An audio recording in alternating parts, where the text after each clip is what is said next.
Good morning students, how are you. बेटा हमारा political का सेकंड चैप्टर चल रहा है। इस सेकंड चैप्टर आपका डाइवर्सिटी एंड डिस्क्रिमिनेशन। इसके अंदर हम हाफ चैप्टर कल पढ़ चुके थे। हमने इसके अंदर स्टीरियोटाइप पढ़ लिया था, डिस्क्रिमिनेशन पढ़ लिया था और प्री जस्टिस पढ़ लिया था। आई होप आप सभी को समझ में आ गया होगा। बेटा कोई प्रॉब्लम है, आपको कोई चीज़ समझ में नहीं आती है तो आप मेरे से डिस्कस कर सकते हो। ओके, आज हम बेटा आगे पढ़ेंगे। आज आपका बचा हुआ चैप्टर, हम रिमेनिंग चैप्टर कंप्लीट करेंगे। आगे आपका आता है कास्ट सिस्टम। देखिए कास्ट सिस्टम क्या है, इसके नाम से ही पता चल रहा है हमारे समाज के अंदर लोगों को, समाज के अंदर सोसाइटी को क्या है, लोगों को अलग अलग कास्ट के अंदर डिवाइड किया गया है। तो जो ये आपका कास्ट सिस्टम है उसके अंदर हम पढ़ेंगे क्या है। देखिए ये भी क्या है, आपका डिस्क्रिमिनेशन का ही एक एग्जाम्पल है। सबसे इंपॉर्टेंट एग्जाम्पल है कास्ट सिस्टम। हमारे समाज को चार भागों में, चार कास्ट के अंदर बांटा गया था, ब्राह्मण, क्षत्रिय, वैश्य और शूद्र। इसके अंदर जो ब्राह्मण, क्षत्रिय और वैश्य थे ये तो तीनों अपर कास्ट में आते थे, लेकिन जो शूद्र थे वो आपके किस में आते थे, लोअर कास्ट के अंदर आते थे। और जो शूद्र थे उनके साथ बहुत ही अमानवीय व्यवहार किया जाता था। उन्हें कहीं भी जाने की आज्ञा नहीं थी, कुएं से पानी भरने की आज्ञा नहीं थी, वो अपने घर से बाहर नहीं निकल सकते थे, उनके साथ बहुत ही गंदा जानवरों वाला व्यवहार किया जाता था। तो इन सारी चीज़ों को देखते हुए बहुत सारे रिफॉर्मर्स आए जिन्होंने इस चीज़ को हमारे समाज से ख़त्म करने की कोशिश की। तो उसके अंदर जो सबसे पहला नाम आपका आता है वो किसका आता है, people who performed activities like cleaning, washing. ऐसे लोग जो झाड़ू लगाने का कार्य करते थे, वॉशिंग का, कटिंग हेयर, गार्बेज होता कूड़ा उठाने का कार्य करते थे, उन्हें क्या है बहुत ही गंदे तरीके से, गंदी नज़रों से उन्हें देखा जाता था, उन्हें बहुत गंदा समझा जाता था। तो इन सारी चीज़ों को हमारे समाज से ख़त्म करने के लिए सबसे पहले महात्मा गांधी आ गया है। महात्मा गांधी जी ने अपने प्रयासों से जो जितना उनसे अच्छा हो सकता था उसके लिए उन्होंने शूद्रों के लिए अच्छे से अच्छा कार्य किया, ताकि हमारे समाज के अंदर से जो जातिवाद था, जो अलग अलग कास्टिज्म था, वो ख़त्म हो सके और हमारा समाज एक हो सके। इसके अलावा उन्होंने अपलिफ्टमेंट ऑफ शूद्रास, उन्होंने शूद्र जाति को अपलिफ्ट करने के लिए, उसे ऊंचा उठाने के लिए बहुत सारे भरसक प्रयास किए। उसके बाद दूसरा नाम आता है ज्योतिराव गोविंद राव फूले का। ये आपको पिक्चर दिखाई दे रही है, ये ज्योतिराव फूले की है। इन्होंने भी बहुत ज़्यादा प्रयास किया ताकि हमारे समाज के अंदर से जातिवाद ख़त्म हो सके। ये कहाँ के थे, ये सोशल रिफॉर्मर थे फ्रॉम महाराष्ट्र, ये महाराष्ट्र के थे।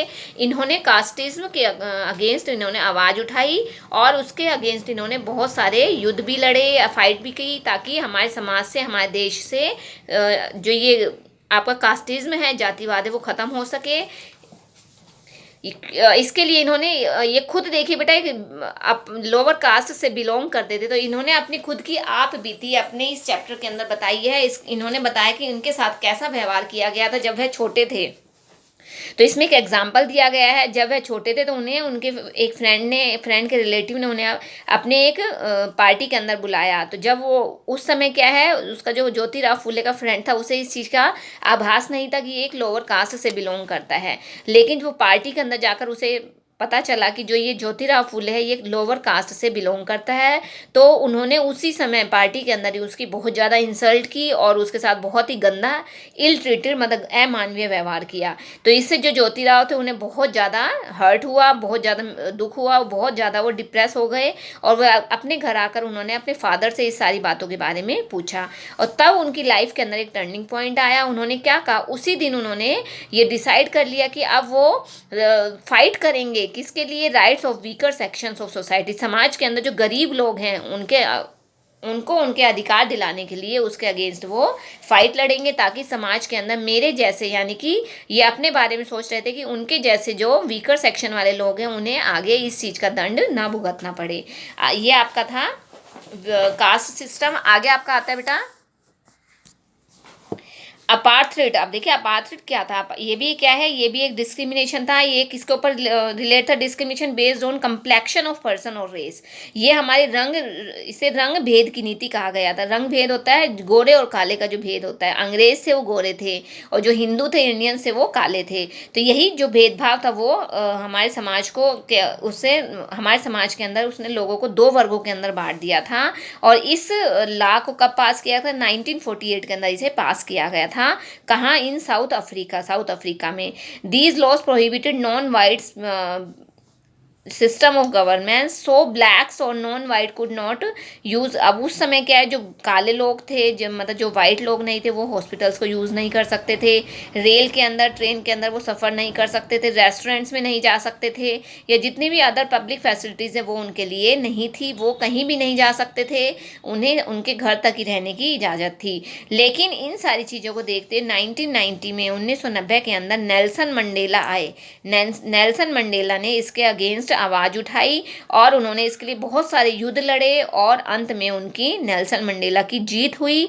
और नेल्सन मंडेला को 1994 के अंदर जब मल्टी रेशियल होता है, उसके अंदर दोनों मतलब गोरे और काले दोनों लोग शामिल थे, और उसके अंदर इन्हें साउथ अफ्रीका का प्रेसिडेंट नियुक्त किया गया था। लोगों ने इन्हें चूज़ किया, और जो खुद किससे बिलोंग करते थे, काले, इनकी फ़ोटो दिखाई दे रही है, देखो, एक खुद एक ब्लैक, उसके काले जो ब्लैक कलर से रिलेट करते थे, लेकिन फिर भी लोगों ने इन्हें वोट देकर इन्हें जिताया, और 1994 के अंदर इन्हें साउथ अफ्रीका का प्रेसिडेंट नियुक्त किया गया था, बनाया गया था।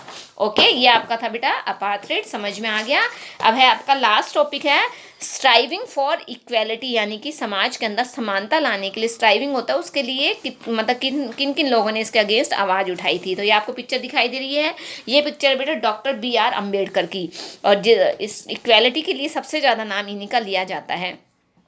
इक्वेलिटी जो हमने कल पढ़ा था, प्रीजस्टिस और स्टीरियोटाइप का ये एक इसका अपोजिट होता है। प्रीजस्टिस और स्टीरियोटाइप में भी क्या था, हम पहले ही गलत धारणाएं बना लेते हैं, चाहे वो अच्छा हो, लेकिन उसके भी अगेंस्ट हम क्या है, गलत धारणाएं बनाकर। इसके अंदर सबसे ज़्यादा सफ़र कौन करता है, व्यूमेन्स, ट्राइब्स, दलित और हरिजन्स, ये चार जो लोग हैं वो क्या है, सबसे ज़्यादा इसके अंदर सफ़र करते हैं। इक्वेलिटी के लिए वो बहुत ज़्यादा संघर्ष करते हैं, उनके अंदर उन्हें समानता का व्यवहार उन्हें नहीं दिया जाता। The people who work to draft the constitution of India were aware about the inequalities.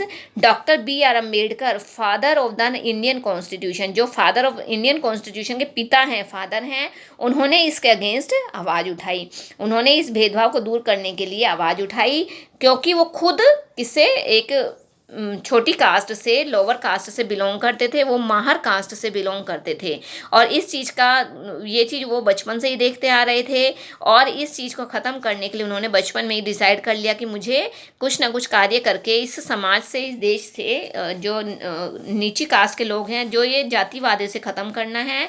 और इसके लिए जो डॉक्टर भीमराव अम्बेडकर थे, वो पहले ऐसे इंसान थे जिन्होंने अपनी कास्ट के अंदर रहते, मतलब माहर कास्ट के अंदर, जिन्होंने अच्छी हायर एजुकेशन प्राप्त की थी।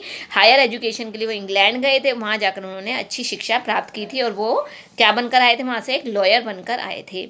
ही मोटिवेट दलित टू स्टडी। अब इसके वहाँ अपने वापस इंडिया आने के बाद उन्होंने जो दलित लोग थे उन्हें मोटिवेट किया कि आप लोग भी अपने बच्चों को आगे पढ़ाइए, क्योंकि अच्छी शिक्षा प्राप्त करने के बाद कोई भी हमें हमारे ऊपर कोई उंगली नहीं उठाएगा, और हम अच्छी एजुकेशन प्राप्त करके अच्छी जॉब प्राप्त कर सकते हैं। Doctor BR Ambedkar stressed upon equality, उन्होंने समानता के ऊपर बहुत ज़्यादा जोर दिया, और जो ये इक्वेलिटी है वो कॉन्स्टिट्यूशन के पार्ट 3 के अंदर भी फंडामेंटल राइट्स के रूप में बताया गया है कि कोई भी हमारे अधिकारों को हमसे नहीं छीन सकता। और even though our constitution promises equality for everyone, और इसके लिए जो हमारा संविधान है वो सभी से प्रोमिस करता है कि सभी समाज के अंदर सभी को क्या इक्वेलिटी दी जाएगी, चाहे वो किसी भी धर्म का है, किसी भी जाति का है, किसी भी लिंग का है, उसके साथ कोई भी भेदभाव नहीं किया जाएगा। कानून की नज़र में सभी लोग समान है, सभी को समानता का अधिकार दिया जाएगा।